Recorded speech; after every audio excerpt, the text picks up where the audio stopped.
Welcome to Mindful Objective, the podcast where we take a holistic approach to understanding health challenges in the modern world. I'm your host, Dr. Daniel Sproul, integrative health practitioner and professor. Today, we're doing something a little different. In episode 13, this entire podcast is dedicated to your questions. Quick medical disclaimer, this information in this podcast is for educational purposes only, and it's not intended to diagnose, treat, cure, or prevent any medical condition. Let's go ahead and get started. Listener question number 1. Hi, I'm Lisa. I'm 32, a stay-at-home mom of 3. I struggle with daily stomach bloating for over a year. I tried cutting gluten, dairy, and sugar. I drink lots of water and eat mostly home-cooked meals. Despite all that, the bloating just won't go away. It's uncomfortable and makes me feel self-conscious. I'm exhausted from trying random fixes. Where should I start with this from a functional or integrative perspective? Lisa, thank you for sharing your experience. It's incredibly relatable. So chronic bloating can feel defeating, especially when you're already taking steps to eat clean and stay hydrated. In integrative health, we don't just look at symptoms, we search for root causes. Bloating this persistent is usually a signal, not a core issue. First, you might want to explore testing for SIBO, which is small intestinal bacterial overgrowth. It's common but underdiagnosed condition where bacteria that should stay in the large intestine may migrate to the small intestine. It can cause intense bloating, especially after meals. A breath test can confirm it. So another factor could be digestive insufficiencies. With 3 kids and a busy schedule, your body may be stuck in fight or flight mode during meals. This will shut down your digestion. So try eating slowly, chewing thoroughly. So again, small bites slowly, and incorporating digestive biters and enzymes before meals. Sometimes it's not what you eat, it's how your body breaks it down. Also consider food sensitivity testing. While you've eliminated common triggers, people often react to overlooked culprits like eggs, soy, corn, and even healthy foods like almonds and bananas. So a guided elimination protocol can help pinpoint those issues. Finally, don't overlook your nervous system support. Your gut and brain communicate constantly, so chronic stress can slow motility and cause bloating. Breath work, vagus nerve stimulation, such as humming or cold face splashes, and even a 10-minute of quietness can make a surprise difference. So get 10 minutes away and, kind of take a break. So your healing may require a layered approach. So testing, dietary tweaks, nervous system balance, and gut repair. So reach out if you're interested in running any functional labs or to work on a personalized plan for you. So again, you're not alone in this. This is all real and lasting answers are out there. Listener question number 2, Amara. Hi there, I'm Amara. I'm 43. I started noticing really shifts in my mood, sleep, and energy. I feel more irritable before my period. I have trouble sleeping the week before, and I get intense sugar cravings. I don't want to jump to synthetic hormones, but I also don't want to feel like I'm unraveling every month. How can I balance my hormones naturally? Amara, this is such an important and timely question. You're likely experiencing perimenopause, the 5 to 10 year transitional window before menopause. During this time, estrogen, progesterone can swing wildly, leading to mood swings, poor sleep, and cravings you mentioned. From an integrative lens, one of the first goals is to support hormone rhythm and detox pathways. Start with blood sugar regulation, which is foundational. Eat within an hour of waking, a meal rich in protein and healthy fats. This reduces cortisol and insulin spikes that fuel mood swings and sugar cravings. Avoid skipping meals and add fiber to slow carb absorption. Next, support your liver, which processes excessive hormones. So cruciferous vegetables such as broccoli, cauliflower, Brussels sprouts, milk thistle tea, and dandelion root all help. So does staying regular with magnesium citrate or citrate-rich foods such as like leafy green vegetables. You might also benefit from seed cycling, which is flax and pumpkin seeds during the first half of your cycle. This will help support estrogen. Then sesame and sunflower seeds during your second half to support progesterone. So supplements-wise, chastaberry can help lengthen the luteal phase and support progesterone. B6, zinc, and magnesium also play key roles in hormone production and mood stability. Remember, we do offer supplements at a discount off retail, so be sure to check out mindfulobjective.com to take advantage of our discounts. For now, you should track your cycle and symptoms for at least 2 to 3 months. At that time, you should start to see different patterns. Also, don't underestimate the power of stress management. Chronic cortisol, the output of chronic cortisol blocks progesterone. So add short daily practices such as yoga nidra, breath work, or even walks without being on your phone. Again, go for walks without being on your phone. Finally, consider reaching out to run a Dutch hormone test to see exactly where your imbalances lie. Personalized data can save months of trial and error. Again, I'm a big metrics person, so I like to identify the actual deficiency, and then we could help rebalance your body accordingly. Listener question number 3. Hi, I'm Jamil. I'm 45 and work a desk job. I eat clean, avoid caffeine after lunch, and get 8 hours of sleep, but by 2 p.m. I hit a wall. I feel like I need a nap even if I slept well. Sometimes I get brain fog too. Can this be adrenal fatigue? What do you recommend? Jamil, your situation is common, more common than you think. And yes, it can be linked to adrenal dysregulation or blood sugar instability, even if you're eating well. So let's start, with blood sugar. Many people experience a midday slump due to post-lunch glycemic crashes. So even healthy meals like grain bowls or smoothies can spike blood sugar without sufficient protein and fat. Try adding a mid-morning snack with protein and fat, like 2 hard-boiled eggs with some avocado. You could also do a small smoothie with collagen and MCT oil. Not too big of a smoothie there.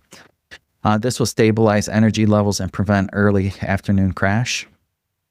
So now on to the adrenal support. So chronic low-grade stress can impair your cortisol rhythm. So normally cortisol should be high in the morning and taper off at night. If it's dipping too early, that's when you get to the 2 p.m. slump. So you want to support your adrenals by getting early morning sunlight to reset your circadian rhythm. Take a break outside of around 2 p.m. instead of pushing through it. Adding adaptogens like rhodiola, you use this for energy. Ashwagandha, you can use this for overall resilience. Another thing you want to do is check your vitamin B intake, especially B5 and B6. These are essentials for adrenal hormone production. So high quality B complex in the morning could help. Again, feel free to visit our website, mindfulobjective.com. Sign up to get a discount on supplements, but there's high quality vetted supplements within that portal that we would suggest, such as pure encapsulation. Like, this is not limited to these manufacturers, but some that we do recommend often are Pure Encapsulation, Thorn, Therapeutic Encapsulation, Equalife. There's many good products out there. So again, sign up for the portal. There's a lot of quality vetted supplements that do not contain fillers, because fillers do cause more issues. So you get what you pay for. Buy high quality supplements. Another thing we could do is test your cortisol levels with a 4-point saliva test. This will show how your levels rise and fall throughout the day and confirm that this is truly adrenal fatigue or something else like poor mitochondrial function. Lastly, prioritize movement and hydration as early part of your day. So go for a 10-minute walk after lunch. This will help improve blood sugar and oxidation. With few adjustments, you'll likely feel sharper, more energetic, and less foggy in no time. So that's a good plan to start with. Listener question number 4. Hi, I'm Maria. I'm 39 and feeling mentally sluggish over the past 6 months. It's like I can't think clearly. I struggle to focus after a good night's sleep. I don't drink alcohol. I eat mostly clean. I try to exercise a few times a week. Could this be nutritional? What are the best supplements for brain fog? Well, Maria, thanks for reaching out. Brain fog is frustrating for sure and can be caused by a wide range of underlying imbalances. Even in people living, fairly healthy lifestyle, it could affect you. So from an integrated perspective, the first step is to rule out most common drivers, especially nutrient deficiencies, chronic inflammation, gut-related issues. So the top nutrients for clarity are usually like omega-3 fatty acids, especially DHEA. These are essential for brain memory function. People want to aim for 1,000 to 2,000 milligram a day of high-quality fish oil supplement. Again, go for high quality. Lion's mane mushroom. This is another good one. It's functional food that promotes neurogenesis, which is new brain cell growth, and supports long-term cognitive health. Another one would be vitamin B12. Low levels can cause memory lapses and mental fatigue, especially in women approaching perimenopause. Vitamin D, we preach on this a lot. It's often overlooked, but crucial for mood and mental performance. So you want to get your levels tested, and you want to aim for 50 to 80 nanograms. So again, if you go to your physician, a lot of times their levels may come back at 30, and they may say you're okay. That's the bottom of the barrel kind of thing. Optimal levels are around 50 to 80. So beyond supplementation, check for gut issues. If your microbiome is imbalanced, it could impair your gut-brain axis. So think things like candida overgrowth or leaky gut. These can lead to brain fog. A stool test can confirm this. Also be mindful of toxin burden. Mold exposures, heavy metals, and even poorly ventilated air can cloud your mind. We don't need to detox aggressively, but detox daily support like lemon water, leafy greens, sweating, and magnesium can gently help. We do offer a 7 to 21 day functional medicine detox that kind of clears out your pathways and kind of empties that bucket. So that's another thing you could do. Another thing, don't forget the power of movement, such as taking walks, learning new things, engage socially. These habits increase blood flow and support brain function naturally. You're not imagining this fog, but with the right approach, you could lift it. Listener question number 5. Hi, I'm Nita. I'm 28. I've been dealing with acne around my chin and jawline. I've cleaned up my diet, no dairy, no processed foods, minimal sugar, and I drink plenty of water. I also switched to non-toxic skincare, but the breakouts keep coming. What could be going on? Thanks, Nita, for that question. You're taking so many smart steps already. When someone's acne is concentrated around their chin and jawline, we immediately think hormone imbalance. This is often tied to excess androgens and inefficient estrogen clearance. So from an integrative health perspective, your breakouts can be connected to poor estrogen metabolism. Another one would be insulin resistance. Another would be gut dysbiosis. And one more I would say would be liver congestion. So start by balancing blood sugar. So even natural sugars like fruit-heavy smoothies or honey in your tea can trigger insulin spikes. This stimulates androgens and oil production. Anchor every meal with protein, heavy fats, and fiber. Again, we always state that you want to have every meal with protein, heavy fats, and fiber. So then look at hormone clearance. So your liver detoxifies estrogen. If it's sluggish, estrogen can recirculate and cause breakouts. So you want to boost liver function with cruciferous vegetables such as broccoli and kale. Others such as dandelion root tea and daily hydration. A couple other supplements out there with good evidence-backed based supplements are DIM, D-I-M. Another one is calcium D-glucarate. These both support hormone detox. Next, you want to make sure you're getting enough zinc, which helps regulate oil production and reduce inflammation. It's often deficient in women with adult acne. Aim for 30 milligrams per day, short term, and you could also check with your provider to make sure that's okay. Finally, support your gut. If your microbiome is out of balance, you may be reabsorbing hormones or suffering low-grade inflammation. A stool test or elimination diet can reveal food sensitivities or bacteria imbalances. As for topicals, even non-toxic products can clog pores if they're too rich. So you want to look for non-comedogenic on labels and try to simplify routines, gentle cleansing, and spot treating with clay and tea tree oil. Another thing, you want to track your cycle to see if the breaks follow a pattern. If they do, you can time your interventions around ovulation and luteal phase for best results. For the final one for this episode, this will be the final question, listener question number 6. Hi, I'm Mark. I'm 36. I work in a warehouse. I feel very anxious for months, but I can't really pinpoint a reason. I don't drink. I don't have a history of mental health issues, and nothing major is going on in my life. It's like I'm always on edge. Can anxiety be caused by nutritional deficiencies? Absolutely, Mark, and you're not alone on this. Great question. Many people experience like rootless anxiety, right? They don't understand where it's coming from. It doesn't seem to be connecting to anything specific. When this happens, it's a red flag to look inside the body, your nutrient levels, inflammation, gut health, and even stress hormones. So initially, let's talk about nutrition first. Some of the most common deficiencies linked to anxiety include magnesium. So this is a big one. Magnesium calms the nervous system, supports GABA, which is your calm down neurotransmitter, and helps with sleep. Most people are deficient due to poor soil quality and high stress. Try magnesium glycinate or magnesium threonate, 3 to 400 milligrams daily. Again, magnesium 3 to 400 milligrams daily.